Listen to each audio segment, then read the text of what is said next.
गणेशोत्सव अवघ्या काही दिवसांवर येऊन ठेपलेला आहे। मात्र गणपतीसाठी कोकणामध्ये जाणाऱ्या गणेश भक्तांच्या मार्गात नेहमीप्रमाणे यंदाही खड्ड्यांचंच विघ्न असणार आहे।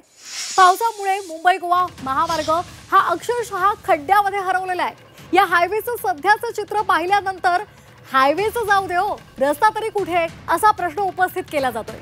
नागोठणे, खाम, कोलाड आणि त्याचबरोबर लोणेरे या भागामध्ये रस्त्यावर मोठमोठाले खड्डे पडलेले आहेत आणि त्यामुळे हायवेवर नेहमीच वाहतूक कोंडी होत असते। आणि त्यामध्ये आता या महामार्गावरील खड्ड्याचं दृश्य पाहिलं की थेट अंगावर काटाच येतो आणि हे खड्डे पाहून बाप्पा आता तूच रस्ता दाखव अशी म्हणण्याची वेळ सर्वांवर आलेली आहे। महामार्ग प्रशासनानं गणपतीपूर्वी खड्डे बुजवण्याचं आश्वासन दिलेलं होतं, मात्र ते नेहमीप्रमाणे हवेमध्येच विरले आणि त्यामुळे यंदाही कोकणवासियांना आपला जीव मुठीत धरून आपल्या गावचा प्रवास करावा लागणार आहे।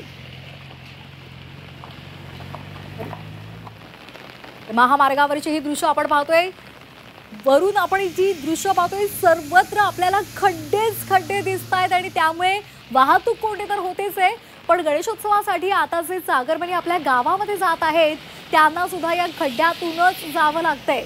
त्यामुळे यंदा सुद्धा गणेश भक्तांना या खड्ड्यामधूनच आपला मार्ग काढावा लागणार आहे आणि त्यामुळे हायवेचं जाऊ देऊ पण किमान रस्ता तरी आम्हाला नीट करून द्या अशी म्हणण्याची वेळ या सर्वांवर आली आहे।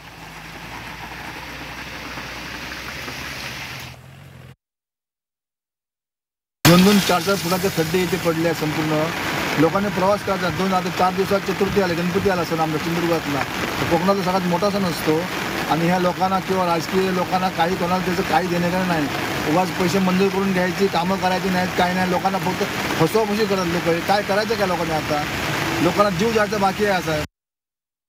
आणि या संदर्भात अधिक माहितीसाठी आपल्या सोबत आमचे प्रतिनिधी प्रफुल्ल पवार फोनच्या माध्यमातून जोडले गेलेले आहेत। प्रफुल्ल, ही खरं तर 14 ते 13 वर्षांपासूनची बाब आहे, अद्यापर्यंत हा महामार्ग पूर्णत्वास आलेला नाहीये। बरं, ज्या ठिकाणचं काम झालेलं आहे तिथे खड्डे पाहायला मिळत आहेत आणि त्यामुळे गणेश भक्तांना नेहमीच या मार्गावरून खड्ड्यांचा सामना करत आपलं गाव गाठावं लागतंय।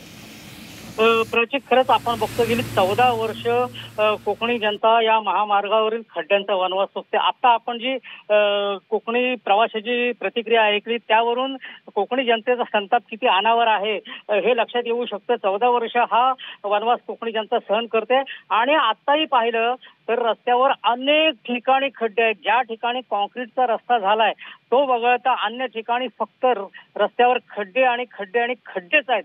त्याच्या व्यतिरिक्त काही पाहायला मिळालं नाही। दुसरी गोष्ट, जी पुलांची कामं आहेत ती पुलांची कामं देखील अर्धवट अवस्थेत आहेत आणि त्यामुळे मोठ्या प्रमाणात कोकणवासियांना वाहतूक कोंडीचा सामना करावा लागतो। माणगावचा बायपास असेल किंवा इंदापूरचा बायपास असेल, ही कामं आणखी पुढची 2 वर्ष होतील अशी अपेक्षा नाहीये। त्यामुळे सध्या पर्यायी मार्ग काढण्याचा प्रयत्न शासनाकडून केला जातोय।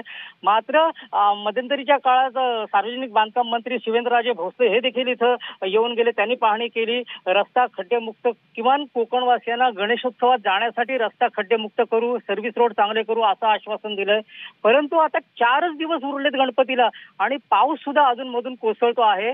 त्यामुळे या खड्डे कसे बुजवणार आणि कोकणी जनतेचा प्रवास जो आहे चाकरमान्यांचा कोकणात येणारा तो कसा चांगला होणार हा मोठा प्रश्न आहे। आणि त्यामुळे मंत्र्यांनी दिलेले आश्वासन त्याच्यावर कोकणी जनतेचा कुठेही विश्वास दिसत नाहीये आणि त्यामुळे यावर्षी देखील आपण बघितलं तर कोकणी चाकरमान्यांना खड्ड्यातूनच आपल्या बाप्पाच्या दर्शनासाठी जावं लागणार आहे। प्राची, अगदी धन्यवाद दिलेल्या माहितीसाठी। तर मुंबई गोवा महामार्गावरची ही दृश्य आपण पाहतोय, आपण नेमके कुठे आहोत असाच प्रश्न सर्वांना पडलेला आहे। तर हे खड्डे आहेत मुंबई गोवा महामार्गावरचे, किमान या रस्त्यांवरचे खड्डे तरी बुजवणं अपेक्षित होतं, कारण गणेशोत्सवामध्ये या भागामध्ये मोठ्या प्रमाणात वाहतूक कोंडीचा सामना खरं तर गणेश भक्तांना दरवर्षीच करावा लागतो।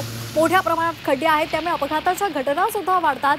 मात्र तरी सुद्धा नेहमीप्रमाणे आश्वासनं दिली जातात की खड्डे बुजवले जातील, लवकरात लवकर हा महामार्ग तयार होईल।